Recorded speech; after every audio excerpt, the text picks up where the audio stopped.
Oi pessoal, tudo bom? Sou o professor João William de Geografia.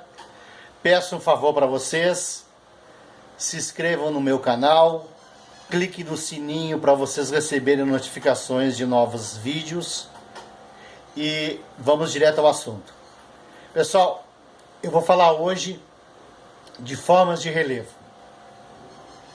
Nós falamos nas últimas aulas, para quem perdeu, é só voltar os vídeos anteriores, são 2 vídeos, esse é o terceiro. Vocês vão se inteirar do assunto. Falamos sobre a origem do universo, a origem do nosso sistema solar, a origem da Terra, a estrutura da Terra ou camadas, camada externa e interna. Também trabalhamos a estrutura do relevo, que são grandes grupos de rochas. Depois trabalhamos agentes modificadores do relevo, porque o nosso relevo está constantemente sendo modificado, sendo alterado de forma natural ou através de animais e os seres humanos. Então, vamos agora falar sobre o relevo e suas formas. O relevo tem muitas formas. Mas primeiro, qual é o conceito de relevo? Relevo é toda a forma assumida pelo terreno. Entenderam?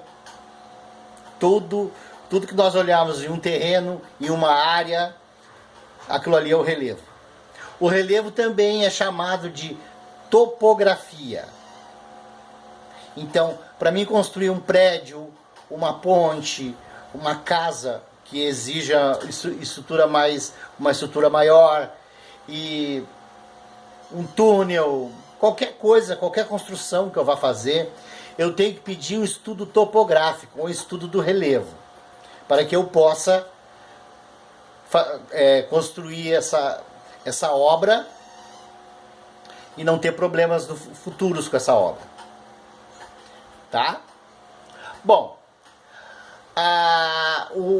conhecendo o que é o relevo, que é onde nós pisamos, tudo que nós pisamos, tudo que nós olhamos, não é a paisagem, o terreno, tá? Lembrando, o terreno. Bom, o relevo ele se apresenta centenas, talvez até milhares de formas de relevo.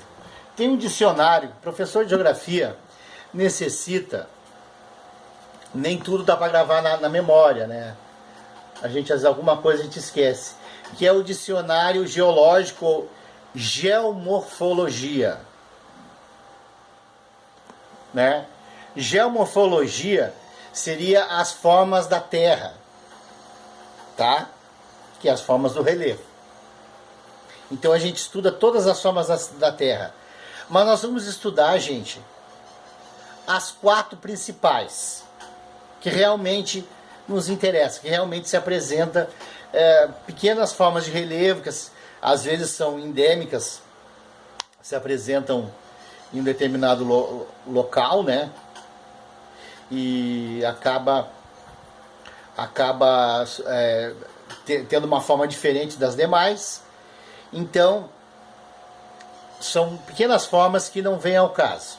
O que interessa para nós são as 4 principais, tá bom? Bom, elas são montanha, planalto, planície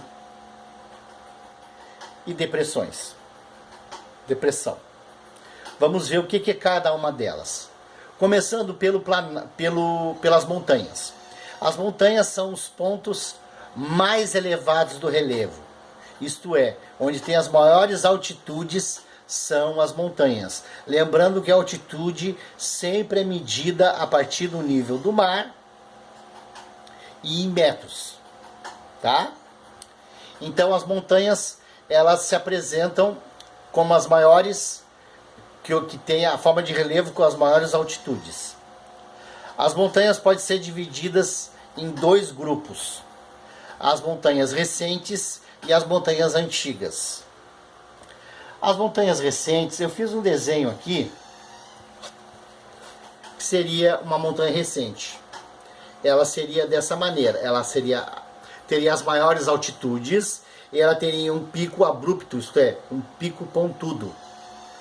Muitas montanhas recentes são vulcões que ainda estão em erupção, que ainda tem atividade de vulcanismo.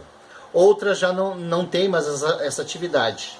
São as montanhas que já são montanhas recentes que já têm mais alguns milhões de anos. Tá? Aquelas que estão em processo, que ainda tem atividade vulcânica, elas ainda podem a sua altitude aumentar mais.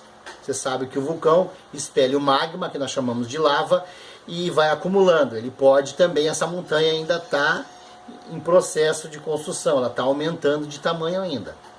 Tá? Essa montanha, com milhões e milhões de anos, ela começa a sofrer um processo erosivo.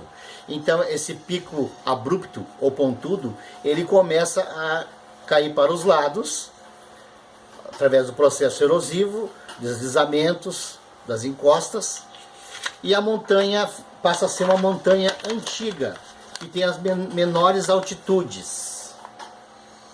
Tá, pessoal? Elas são de formas mais arredondadas, até pelo processo erosivo, acaba adquirindo uma forma mais arredondada. Essas são as montanhas mais antigas. Grupos de montanhas, que tem várias montanhas, nós já até estudamos. Falamos sobre os dobramentos modernos. Sobre os dobramentos modernos, lembra aquelas rochas mais recentes?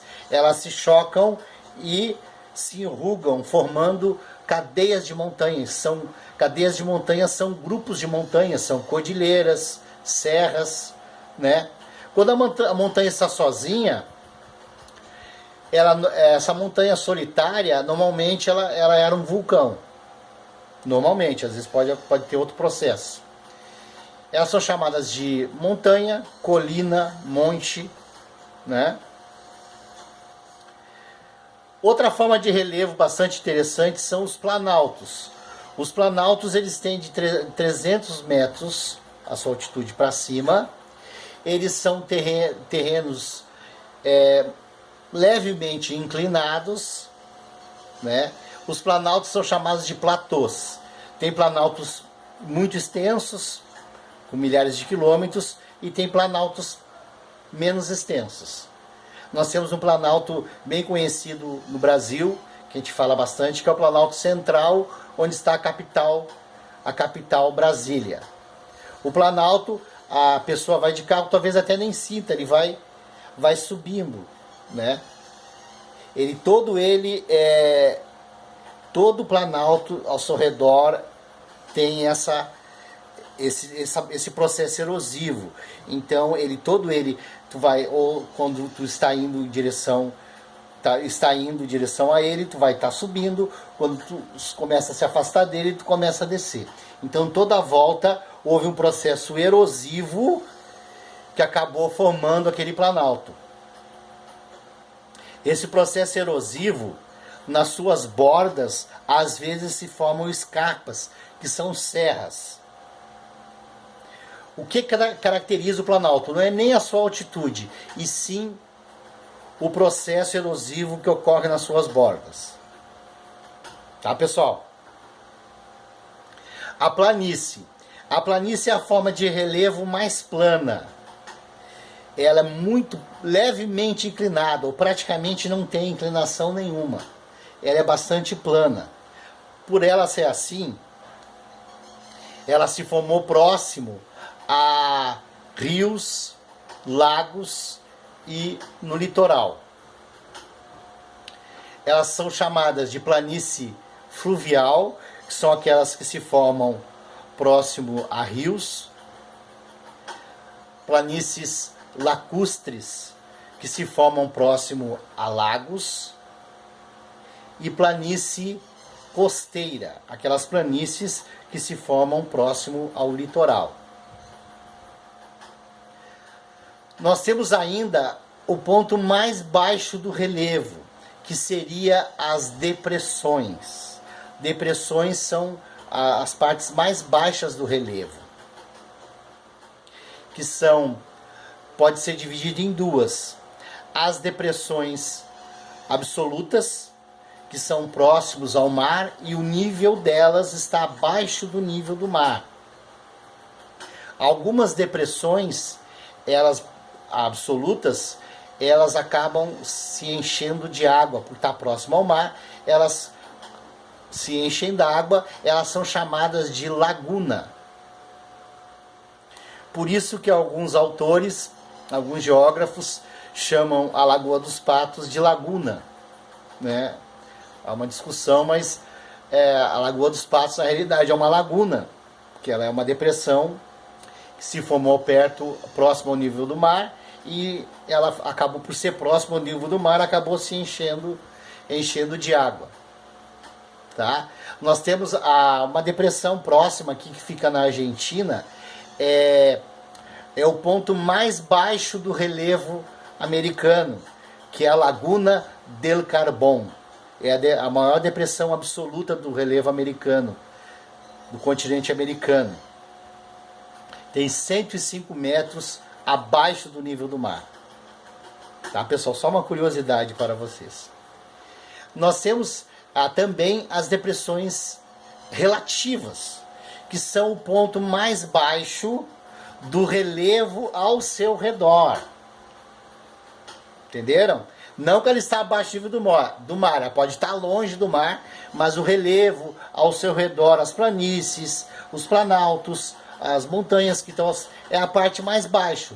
Muitas vezes essas depressões relativas acabam formando gargantas, que elas estão entre duas montanhas, né? Então ela é a parte mais baixa daquele relevo ao seu redor. Ela é uma montanha, uma depressão relativa que as pessoas chamam de garganta. Tá? Pessoal, eu vou postar umas imagens, slides com imagens dessas formas de relevo para vocês observarem, e qualquer dúvida estamos aí para esclarecer. Até a próxima aula.